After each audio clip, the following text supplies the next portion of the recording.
What's up, survivalists? It's Chief from TeamWnJ here. Sorry I haven't been uploading. The main reason for that is because my Wi-Fi is so goddamn slow. It takes 2 hours to upload one goddamn video. But I got NBN. It hasn't been installed yet. NBN is like the Australian fiber internet, so it's faster supposedly. Yeah, anyway, animation stuff. I realized that I'm wrong about a lot of stuff in animation. I recently jumped into one of my animation classes in my university, and they taught us the 12 principles of animation, and I'm not even an animation student, believe it or not. Anyway, 12 principles of animation. I'll go over that in another video, especially for Minecraft animations, but for this video, I want to just kind of revamp the fighting tutorial that I uploaded, like, well, it was supposed to be a week ago, but now it's been, you know, a month ago. My bad. Nonetheless, I realized that some of these rigs are quite limited, and I actually got a new rig which has a lot more features, but nonetheless, I will still stick to the FMR rig for these tutorials, just because the FMR rig is free and it's easy to obtain. I'm just gonna set up the scene real quick, and I'll be right back. Alright, cool. So we have our FMR guy here in the in his fighting stance.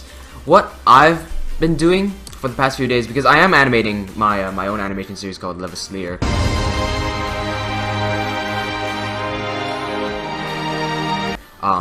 For this YouTube channel, of course. So for those fight scenes that I'm doing for Levislier, I'm actually doing motion capture, so I might make a tutorial on that sooner or later as well. But either way, in my motion capture, I do one character before I worry about the second one. So I might do the entire motion for the FMR guy before I worry about doing Chafe's animation where he has to block and stuff. I'm not sure if I did that for the first video, but I realized that this is actually a really good way to work. So for this, what I want to do is do the hip first before I do the arms, because the hip actually controls everything else, where the hand go, where the feet go, etc, etc. As I've stated in the previous tutorial, a haymaker is not just the hands going like this. It's not. It's the entire body's torque. So what we're going to do first is set up the anticipation for the punch. What this means is that he's going to have to telegraph his punch. Now this is a haymaker, which means we can get away with telegraphing it. Something like a boxer's jab may not be telegraphed as much, but it's still good to show a little bit, just so the audience has time to react and know what's going to come next. I mean, unless your goal is to not have them know what's coming next, but, you know, that's not what we're doing. First of all, I'm going to have him I'm going to turn on auto keyframing. Actually, I'm going to pull back several frames, probably around 4 frames or so. I'm going to rotate this backwards, and I'm going to have him draw his weight back a little bit as well.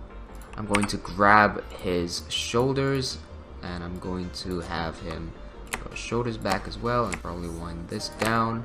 Now, instead of grabbing the hand, I'm now going to grab the shoulders, because when you grab the hand, what you get, if you keyframe this and you keyframe him down here, what you get is a very linear movement. You see that line, that white line that draws? That's a straight line, and that defies one of the principles of animation, which is arcs. Things, very rarely in real life do things move in straight lines. A lot of things tend to move in an arc, like so.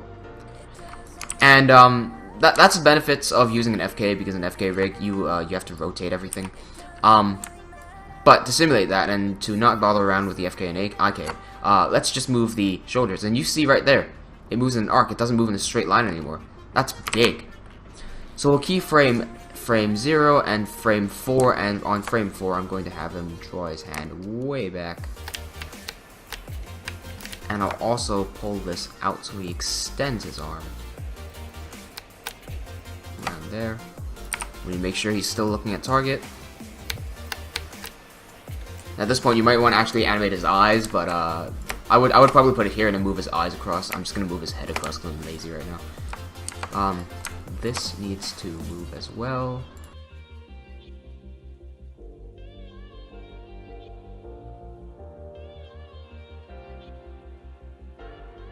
There you go. So he winds back. Let's do something really quick. Let's set this down to 24 so I can animate better. But you set the I always forget to do this. Set your render to settings, your frame rate down to 24, 25, 30, whatever you want, right? But I like 24 just because you render less. It's more practical that way. Your eyes cannot tell the difference. We're going to attributes over here, mode, project. Let's set this 30 30 FPS. So if you have yours as 24 like me, you want to divide that by half. If yours is 30, you would set this as 15. I'm going to set mine as 12. If you're on 25, then you do whatever the half of 25 is, like 12.5 or something, I don't know. Just set it as 12, whatever. What this allows you to do is view your playback in real time, because your viewport tends to lag a lot. But if you set it down, then it plays a laggier version of what you're seeing anyway, so it kind of matches. This just helps you get rhythm and all that sort of stuff, right? So from 4 to 8, he'll be hitting, so this will be the actual strike. I'm going to rotate all this back.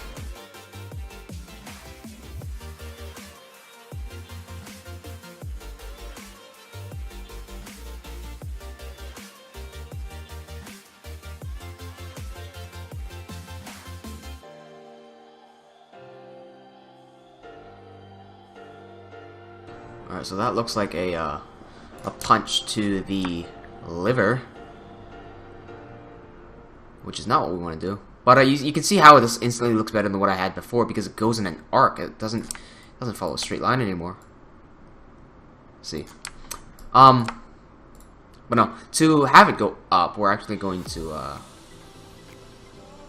yeah, I'm gonna have to set a keyframe in the middle, which is called an in-between, I believe, and I'm gonna have this go up. Probably gonna have him crank up as well.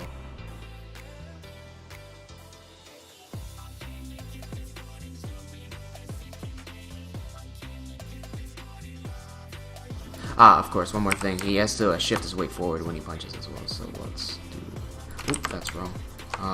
Let's have him just go forward like that. Alright, cool. He lifts his chin a little bit, which is not good. Let's keep his chin tucked.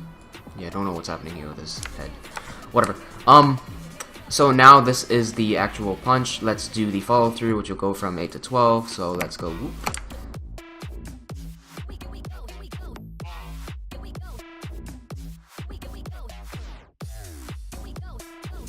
That's a bit fast. That's a bit slow at the end there. I'm gonna readjust that to frame 10 possibly.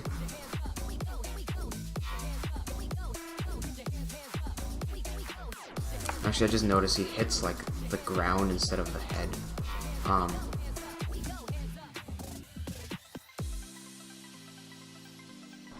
There you go. And then on frame 12, he has to retract back to its regular position.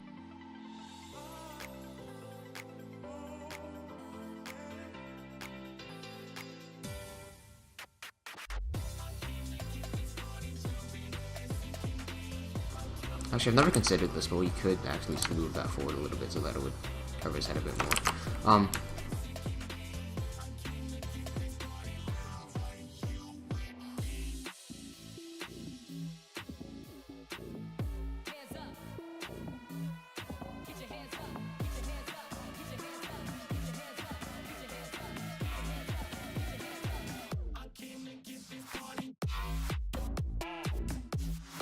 Let's do a frame 0 to 12 render with hardware.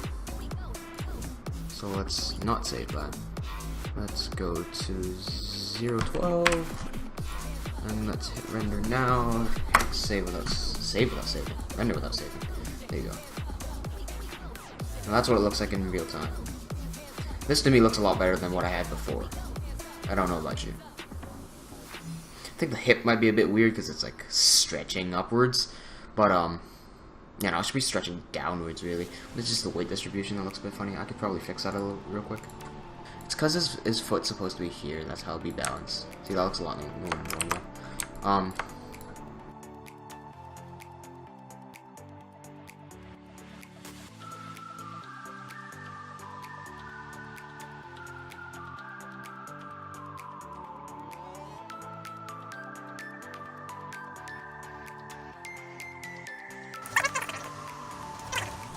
So you can see my entire animation process here is simply just animating the very base layout, trying to get the timing right, and then trying to refine everything. So luckily for me, most of the timing was correct on this one. It looked fine to me. It's just all these finicky details of like the balance just isn't right or whatever. These are all stuff that you gotta just adjust as you're going along.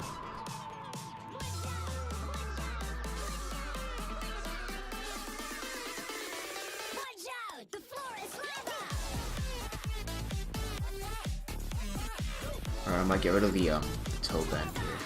These toe bends, this always happens in real life because that's how you throw a punch, but then whenever you put it into a Minecraft animation, it just looks dumb.